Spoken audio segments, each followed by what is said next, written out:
everything we think we know about addiction is wrong. The idea of addiction we've all got in our heads, that story, comes partly from a series of experiments that were done earlier in the 20th century. You get a rat and you put it in a cage and you give it 2 water bottles. One is just water and the other is water laced with either heroin or cocaine.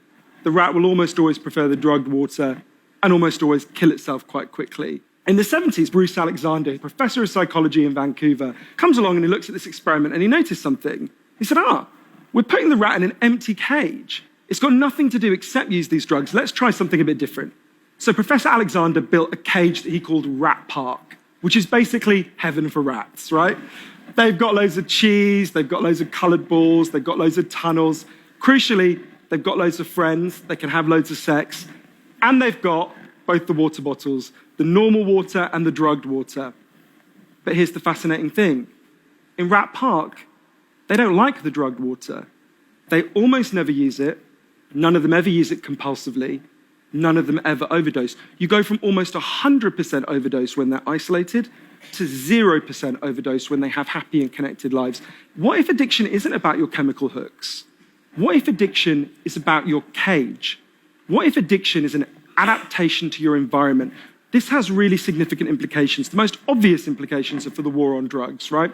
We punish addicts, we shame them, we give them criminal records, we put barriers between them reconnecting. Now, there's a place that decided to do the exact opposite, and I went there to see how it worked. In the year 2000, Portugal had one of the worst drug problems in Europe. So one day, the Prime Minister and the leader of the opposition got together, set up a panel of scientists and doctors to figure out what would genuinely solve the problem. And they came back and they said, decriminalize all drugs, from cannabis to crack.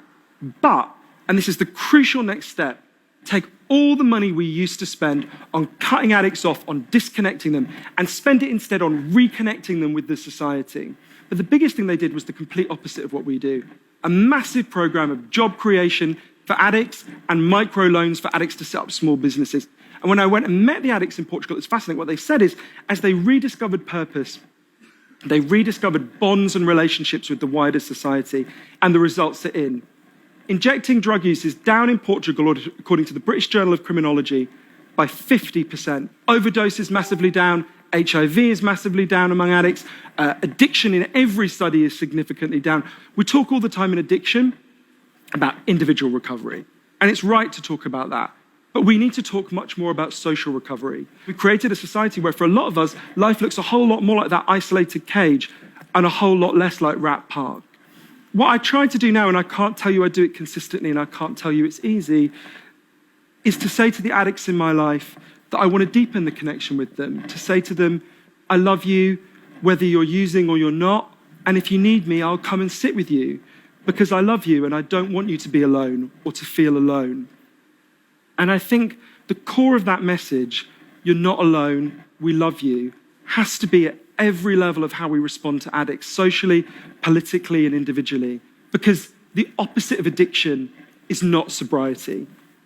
The opposite of addiction is connection.